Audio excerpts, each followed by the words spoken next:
Hello and welcome to the brand new 2019 WizardCast. For the new year, we have changed everything. That's right. We got a completely different format. All new segments, new subject matter, completely new hosts, and now the humor will actually be funny. So sit back and prepare as we talk about Salesforce and changes from release notes and make a lot of dad jokes. Nah, Safe harbor. it's the same show. Mark, didn't they do this exact bit in the last episode of the System Mastery podcast? I mean, geez, even our intro is completely unoriginal. And now the conclusion of the WizardCast. I'm Brian Kwong. And I'm Mark Ross. We're Salesforce experts that love talking about technology and Salesforce. We also love humor. Doesn't mean we're actually good at it. In the Salesforce community, I'm known as the Salesforce Wizard, likely due to me wearing a wizard hat at Salesforce events. And I'm known as Salesforce Yoda for pretty much the same reason. You should see the ears. We have a passion to help educate and entertain people. So we've joined forces to create WizardCast. We've got tips and best practices, We talk with interesting people. all mixed with quote-unquote jokes and humor. Welcome To to the the WizardCast. WizardCast.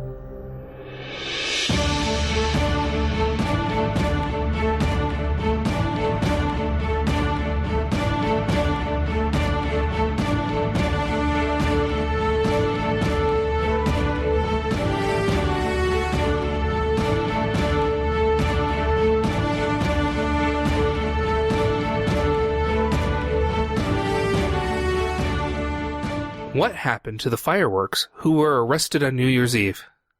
Gee, Brian, I don't know. They were let off. Wee! I'm free! I'm free! So long, coppers! See ya, Scrimmy! See ya in St. Louis! All right, calm down. Dang kids. We're getting to be an old man. Eh, Well, welcome to Season 4 and Episode 85 of the WizardCast. That's right. Welcome back, everybody. It's a new year. We're all still here, inexplicably. But, we're soldiering on. There's a whole lot of things that are happening. New Year's often brings resolutions and changes. For example, I resolved to stop making terrible jokes and lose 100 pounds. Well, one of those is more realistic. But, Brian, that's a lot of weight. I mean, do you think that's safe? Well, yeah, To I do- mean, it should be. I'll just put a few boxes of cat litter on the top of the car and drive around. I'll lose it eventually. I don't think that's... Okay, now I have a headache. Fine. There's also some changes happening. That's right. For example, that kitty litter I mentioned. Well, usually I change that every... Okay, moving on. There's another change, one that is actually announced by Salesforce in the Spring 19 release notes, and that is that Salesforce is going to start enabling Lightning Experience in all orgs starting October 2019. Wait, what? Panic, No. everyone! Panic! Red alert! We're all doomed! Danger, Will Robinson! No, Brian, come on. You know very well it's not that big of a deal. Oh, Let's explain why, yeah, right? So Lightning Experience will be enabled, but custom profiles will not automatically be set to Lightning Experience users. So the only people who are going to be immediately impacted will be users with standard profiles. Still, it's a sign of things to come. Right. I mean, how many of us actually have had, let's say, a majority of our users on the standard profile? It's okay. Brian just raised his hand, but a lot of us have not. So And professional edition users, Yeah, exactly. that's where the big impact is going to be for a lot of people. exactly. And the thing is, like you said, it's a sign of things to come.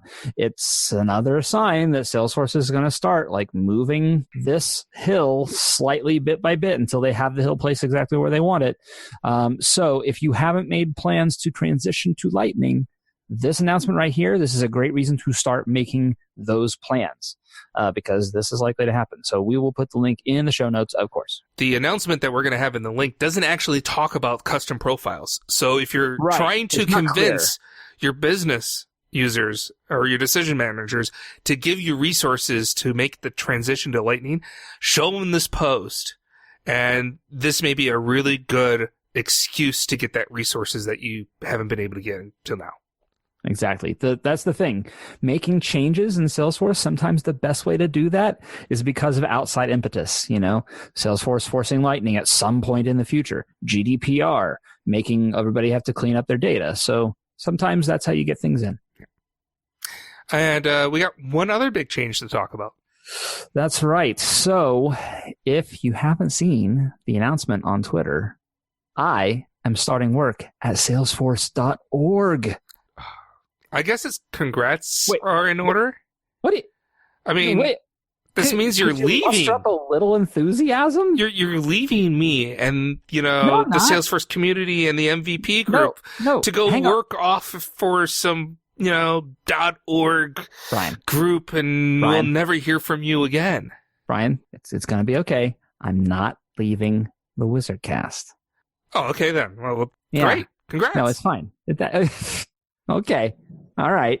I'm still going to be doing the show, but my 9 to 5, as it were, is now going to be actually working for Salesforce. And I can't tell you how excited I am to be working for what is literally known as the best place to work for in the planet. Yeah. And I know this is something you've been going after now it feels like for a few months. There's a process to it, right?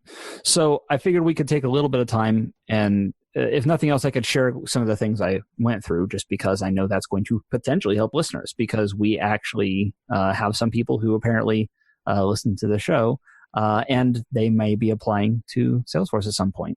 So it's interesting. I actually applied for 2 different positions almost at the same time. I applied one first and then another one fairly shortly after. And one of the things that they do, and I'm really glad they have this policy, is if you apply to more than one position at Salesforce at a time, and you make it through like the end, to the final round for both, neither of them will make you an offer until both are ready. And the idea is that they're trying to make sure that, because you might be applying to 2 different groups, right? Okay. So the idea is that they're trying to be respectful of each other internally. They're actually making sure that, one offer doesn't come out before the other one is even ready, so that the second one gets short. Well, that makes a lot of sense, because then if you, as the applicant, are thinking, I really would rather have job A versus job B, but I still really need a job, then you're more likely to take the first one that gives you the offer. Right. So they're more likely to get what a person really wants. They're likely, yeah. And there's less disruption than if you get the second offer later and you end up jumping ship. It also means that the individual people who are the stakeholders for these positions aren't rushing to try and beat the other and putting in maybe not as much effort, maybe not putting as much thought and time into the decision as they should, to try and beat the other group. Like, they don't have to worry about that. So it did mean that I had a bit of a delay. It meant that, unfortunately, a lot of this got pushed towards the end of December when the actual things were happening. But that's what it took. And I frankly, I was glad that they did that. And in the end, I am going to be going to the education cloud. I'm going to be working on the higher ed products there. So tell me, Mark, when you did the interview, did they tie you down, shine the bright lights, and then inject you with truth serum? Because, come on, we know how you interview. There are 4 lights. No, so it was all nerdy Star Trek reference. Yeah, you got to say it like, there are 4 lights. Like, there are 4 lights. So it's entirely remote interviewing, and that's one of the interesting things about .org is that you actually have, I think, probably a higher ratio of people who are working remotely than you do at the core at .com. So there is a greater expectation of an ability, not only an ability to work remotely, but also to interview remotely. So the entire process, and actually one of the jobs I applied to was .com, and the other one was .org. And both of them were completely remote processes. And, one of those processes ended up taking probably about 4 to 5 weeks. Wow. It is a lengthy process. And I had to do, let's see, I had an initial interview. I'm going off the one that was a longer process here. So I had an initial distance interview. They use Google. They use Google Hangouts. Actually, Google Meet technically is what they use for that. And I had an initial with that, and then I had a series of 3 interviews back to back to back, and then I had a series of 2 interviews back to back. And I believe that's it. I might be slightly wrong in that. It's a little fuzzy now, but basically I had like Because 5 or 6 different interviews. Yeah, no, exactly. And each of them were about half an hour. Some of them ran long because we had some great conversations, but it was basically, let's sit down and let's talk about stuff. I did actually have some writing assignments for one of them as well. And of course they want to see past work if you have it, so that's another thing as well. But it's be prepared that they're going to ask you, to show some examples of I'm able to do the work, which may seem like an obvious thing, but not every job is going to do that, especially in an entry level position, which this is not, but just don't assume, right? Just know that going in, they're probably going to ask you to do something that's going to prove that you can do it. Which is good for us as customers. Yeah, exactly. They certainly put a lot of care into the overall process. So do you want to say hi to all your new coworkers? Hi, coworkers. Oh, God, my boss is probably listening. And now Mark's no longer part of the Salesforce.org company. Fast forward. Well, it was a good run. Yeah. Lots of changes coming up New Year's. And you know what else people do for New Year's, Mark? What? Well, everyone seems to put together their top list, what was the best music, the best movies, and so forth of the previous year. I always thought that was, kind of a cheap thing to do. Kind of a BuzzFeed, lowest common denominator, lazy writing. And WizardCast is no different. Yeah. So here is our list. Right. Our list of what, Brian? Good question, Mark. Here is the list of our top 85 episodes, starting with episode 1. Okay, wait. Okay. First, we only have 84 episodes, unless you're counting this one. I guess that's the 85th. Second, I don't think you understand how these list articles work, which is kind of interesting considering that you're directly citing one. It's supposed to be only the top 10, unless, again, you're lazy and desperate and can't be bothered to pare that list down from like 13. Okay. Well, let's talk about the top 10. And good to know you're putting some effort into it. All right. What I really want to focus here, Mark, is not pat each other on the head and look at the people that listen to our podcast. Sure. More, I would like to look at. That's what it sounds like, but okay. The type of podcasts that have been really popular and what people are interested in. Because if you want to hear more about it, dear listeners, you need to tell us. Because, for example, our most popular, I'm actually doing this backwards, right? I'm going from the top down. Why would you? Why would I do that? Because it's listed in a row. I should go this. But let's do what you want. No, I'll do the bottom 10. That's the thing. Okay, let me start the. No. I'm messing with you, dude. God. Safe harbor. Safe harbor. Okay, well, the top one that we have has over 1,000 downloads. It's our first one that hit 1,000. And that was with Adam Olshanky talking about Salesforce certifications and his strategies he used to get all those certifications in a very short period of time. Apparently. And so obviously that means someone out there, apparently at least 1,020, are interested in learning about Salesforce certifications or are really big fans of Adam Olshanky. So, or, one really huge fan clicking over 1,000 times. So, like Adam's mother. Yeah. So if you'd like to hear more from Adam or you want to hear more about Salesforce certifications, let us know because I think we're going to have to 1,000 downloads, man. Yeah, but what do you want to hear about certifications? Because that was an interesting point. We could talk about certifications in general. We could talk about strategies of how people can learn or prepare for certifications, strategies for taking the tests, and so forth. Let us know. And coming up in our numbers 2 slot was our Summer 18 overview. Yeah, and the thing is, our release overviews generally tend to do pretty well. So, skipping down, spoilers. Number 6 is our Spring 18. So right, all right. So I'm going to assume that people would like to hear new ones, which means probably Mark our next episode should really be our Spring next 19. episode. Yeah. So there you go. There's the takeaway. Next episode, Spring 19. Like it or not, new flow builder. We're done. Take it or leave it. Yeah. There we go. Yeah. That's all we're going to talk about the whole time. Okay, coming up at number 3 was our interview with Salesforce product manager Vladimir Girard. Oh my gosh, it's a complicated name. Why don't you try again, Brian? What's really sad is when I say his name in my head, I'm pronouncing it correctly, but I can't make my mouth do it. Sure you are. I just have to take your word for that. Vladimir Gerasimov. You said that with a D at the beginning. It's with Vladimir. It's Vladimir. Sorry, Vlad.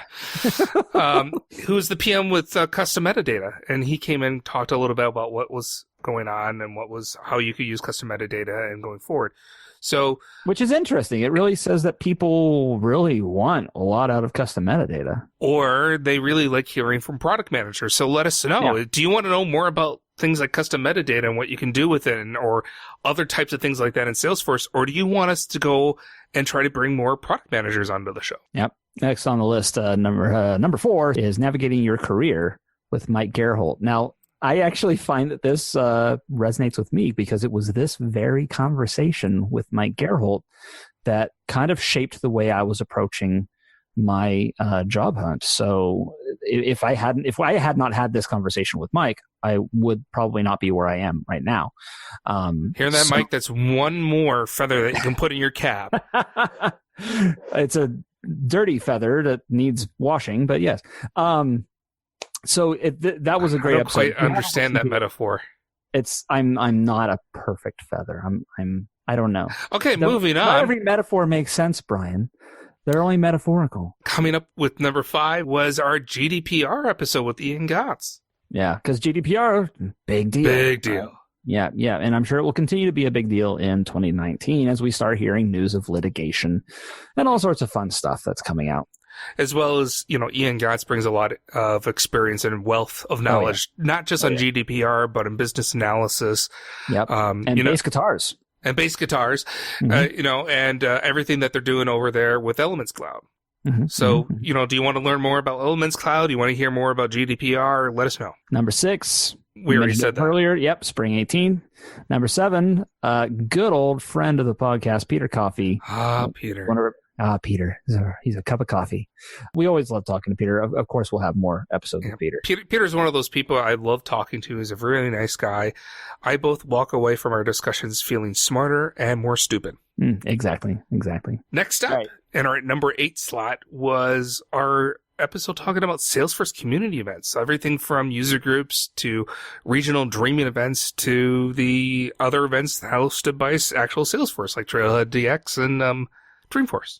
Now, I find interesting about this is the only one on the list that is not a release note related and does not have a guest. So obviously we need guests, Brian. We need lots of guests. So if you know someone who is knowledgeable or can pretend to be knowledgeable and would like to come onto our podcast, please point them our direction. We would love to have them on the podcast.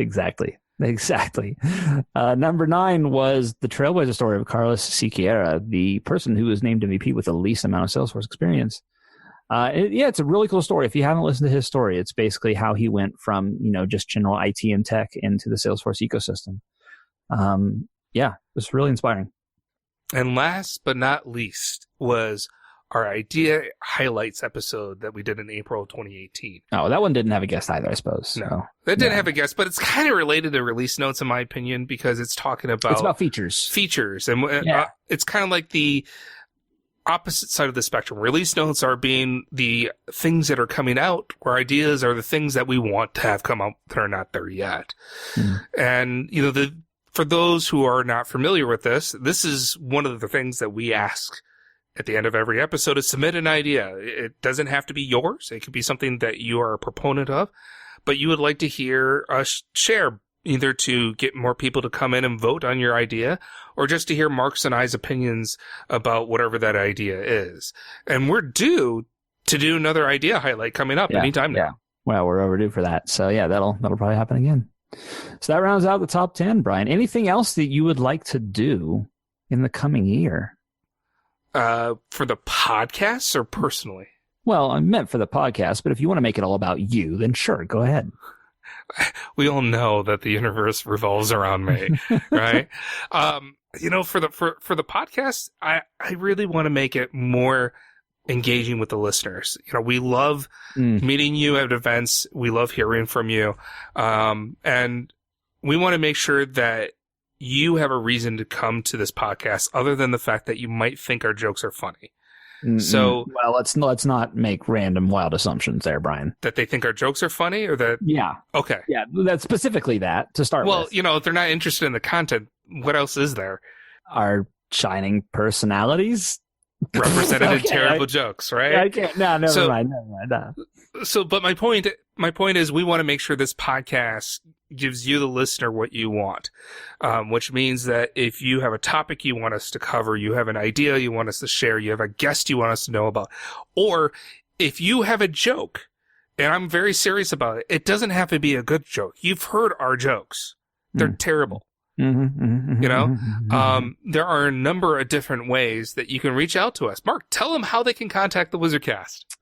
So first off, they can reach out by leaving a voice recording at 608-492-0321, or they can email us at wizardcast@thewizardnews.com. Or frankly, they can just reach out to us on Twitter as well, wizardcast_pod. Yep. On Twitter, you can find us. And of course, we have our own personal accounts. Kwongerific is Brian's, and myself is still Mark Ross __C. And of course, we also have Facebook page and things like that if you're interested in that. Or you can simply go to thewizardnews.com/wizardcasthome or just thewizardnews.com, and there is a form there that you can use to contact us. Either way, we would love to hear from you. So I think with that, now that we have done something different, we took all of our normal outro stuff and crammed it before the spiel. I think it's spiel time, Brian. I agree. And since it's 2019, we're changing the format. Mark, go ahead and do the spiel. Wait, what? Yeah, you weren't in the last meeting because you were too busy interviewing for your new job. But yeah, Dang you it. get to do the outro. All right, I gotta find out who else is on this board of directors. WizardCast is produced by Brian Kwong and Mark Ross, directed by Brian Kwong and Mark Ross, technical administration by Brian Kwong and Mark Ross, script writing by Brian Kwong and Mark Ross, audio editing by Brian Kwong and Mark Ross, website maintenance by Brian Kwong and Mark Ross, and our intern this episode was Tom Payne. I wonder if he's related to Max. Oh my God, you did that so well. Thank I think you might have to keep that job. You can be an intern too. Just follow us at the WizardCast_pod on Twitter. Or you can come up to us during events and tweet about us. We remember to add you to our list because we are very forgetful people. Speaking of forgetful, if you have already forgotten, if you have a joke, interview, suggestion, or other comments, let us know. You can call and leave a voicemail recording at 608-492-0321 or email wizardcast@thewizardnews.com. And we want to hear from you. If you could ask Parker Harris any one question, what would it be? And you can tell us what that question is by going to bit.ly Parker questions, all lowercase, and fill out our short form. And as Brian did mention earlier, we will do another idea exchange highlight very soon. What ideas do you want other people to know about so they can go vote on them? Yep. bit.ly/idea highlight. Again, all lowercase, and let us know what those ideas are. And don't forget to subscribe to the WizardCast to receive our next episode automatically. Please post reviews on Apple Podcasts, also known as iTunes, and share this episode. Once again, I'm Brian. And I'm made possible by a generous grant from the Salesforce Foundation. Thanks for listening, Scott Allan. No, seriously, Scott Allan apparently prepared for his interview at Salesforce by listening to our podcast. Yeah, apparently. And now he actually has a job there. Yeah, he's like in charge of talking to people or something. And since the universe revolves all around me, we're going to take credit for his employment at Salesforce. And fade out.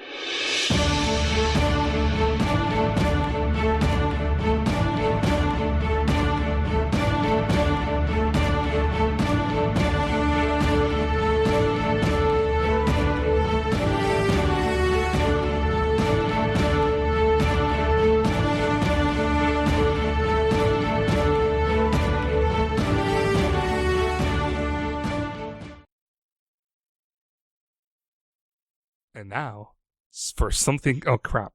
You messed it up. I messed it up. How could you mess it up?